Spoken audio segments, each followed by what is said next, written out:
क्या आपको पता है ब्रेन स्ट्रोक या पैरालिसिस अटैक परमानेंट नहीं है और इसका इलाज 24 घंटे के अंदर में संभव है। नमस्ते, मेरा नाम डॉक्टर दिनेश शर्मा है। मैं एक इंटरवेंशनल रेडियोलॉजिस्ट हूँ और ब्रेन की नसों का स्पेशलिस्ट हूँ। आज हम जानेंगे कि ब्रेन स्ट्रोक या फिर पैरालिसिस का अटैक जो होता है वो क्या है और वो किस वजह से होता है, इसके क्या क्या प्रकार होते हैं और इसको कैसे ट्रीट किया जा सकता है। ब्रेन स्ट्रोक या फिर पैरालिसिस का अटैक जो है वो एक एक्यूट मतलब बहुत ही इमीडिएटली होने वाला एक मतलब डिसीज़ है, जिसमें ब्रेन की नसों में फटने की वजह से या फिर ब्रेन की नसों में ब्लॉकेजेस की वजह से ब्रेन को ब्लड सप्लाई बंद हो जाता है और उसकी वजह से पेशेंट को पैरालिसिस के सिम्टम्स आते हैं। तो ब्रेन स्ट्रोक या पैरालिसिस में क्या क्या सिम्टम्स हो सकते हैं? एक तो है हाथ या पैर का ढीला पड़ जाना, जिसको हम मतलब लकवा या फिर पैरालिसिस जैसे बोलते हैं। और दूसरे एक सिम्टम्स है जिसमें मतलब मुंह टेढ़ा हो जाना या फिर एक साइड में मुंह का डेविएट होना। ये जो सिम्टम है ये भी एक पैरालिसिस का ही सिम्टम है। इसको अगर किसी पेशेंट में इस तरह के सिम्टम्स अगर आते हैं तो इमीडिएटली आपको हॉस्पिटल में रश करना चाहिए, क्योंकि इसका इलाज 24 घंटे के अंदर में संभव है। तो अगर आप हॉस्पिटल पहुंचते हैं तो डॉक्टर इमीडिएटली सीटी स्कैन या एमआरआई करके ब्रेन की नसों का या फिर ब्रेन का एक तरीके से एक डायग्नोसिस हम लोग कर सकते हैं, जिसमें हम लोग पता कर सकते हैं कि ब्रेन की नसों में आइदर ब्लॉकेज या फिर ब्रेन की नसों से कोई ब्लड का लीकेज तो नहीं हो रहा है। आगे चल के इसको सीटी या फिर एमआरआई एंजियोग्राफी करके हम लोग इवेल्युएट करते हैं।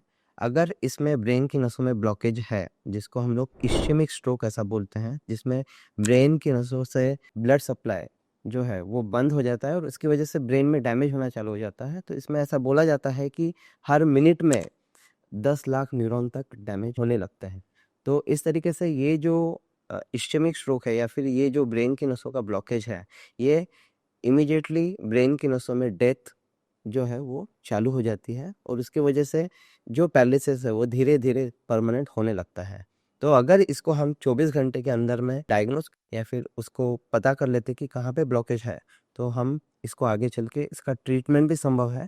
और अगर इमीडिएटली हम लोग ये जो ब्लड सप्लाई है ब्रेन का जो ब्लॉक हुआ है उसको हम लोग अगर रिस्टोर कर लेते हैं, उसको अगर हम पहले जैसा कर देते हैं, तो ब्रेन को डैमेज होने से बचाया जा सकता है और इस पैरालिसिस का जो ये जो अटैक है इसको रिवर्स किया जा सकता है। इसमें क्या क्या ट्रीटमेंट ऑप्शंस अवेलेबल है हमारे पास में, तो अगर हम पता कर लेते हैं कि किस नस में ब्लॉकेज है, तो उसको हम एक तो खून पतला होने की दवाई, जिसको हम मेडिकल मैनेजमेंट बोलते हैं, जिसको हम थ्रोम्बोलाइसिस ऐसा बोलते हैं, उससे हम जो क्लॉट ब्रेन में बना हुआ है उसको हम लाइस करके उसको हम पतला करके उसको हम डिसॉल्व करते हैं। अगर पेशेंट 4.5 घंटे के बाद में आया है, उसके बाद में पैरालिसिस जो है वो थ्रोम्बोलाइसिस के जरिए ठीक होना थोड़ा असंभव रहता है, तो उस वक्त हम लोग थ्रोम्बेक्टोमी, मैकेनिकल थ्रोम्बेक्टोमी, जो कि एक इंटरवेंशनल रेडियोलॉजिकल प्रोसीजर है जिसको हम एंडोवास्कुलर मैकेनिकल थ्रोम्बेक्टोमी ऐसा बोलते हैं। इसमें हम लोग जांग की नसों से ब्रेन तक पहुंचकर एक तरीके से उसको हम जो क्लॉट जो बना हुआ है ब्रेन में उसको हम खींच के निकाल सकते हैं और उससे ब्रेन का ब्लड सप्लाई जो है वो रिस्टोर और पहले जैसा हो सकता है। ब्रेन स्ट्रोक या पैरालिसिस या फिर इश्चेमिक स्ट्रोक यूजुअली हाइपरटेंशन या फिर डायबिटीज़ या लिपिड प्रोफाइल डिरेंज रहना इन पेशेंट्स में ज़्यादा कॉमन है और इन पेशेंट में ज़्यादा पाया जाता है। स्मोकर्स जो कि हेवी स्मोकर्स हैं, इनमें भी एक चीज़ बहुत कॉमन है, क्योंकि स्मोकर्स में जो नसें हैं वो थोड़ी सिकुड़ सी जाती है और उसके वजह से नसों में ब्लॉकेज होना बहुत ही कॉमन प्रॉब्लम है।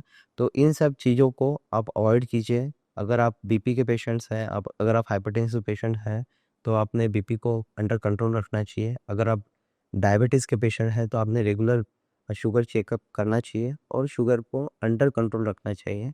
स्मोकर्स में बहुत ही ज़्यादा हाई रिस्क है इश्चेमिक स्ट्रोक होना, ब्रेन में की नसों में ब्लॉकेज होना, तो आपने इमीडिएटली स्मोकिंग को रोकना चाहिए और स्मोकिंग बंद करना चाहिए। तो आज हमने देखा स्ट्रोक क्या होता है, पैरालिसिस का अटैक क्या होता है और इसको 24 घंटे के अंदर में कैसे ट्रीटमेंट दिया जा सकता है।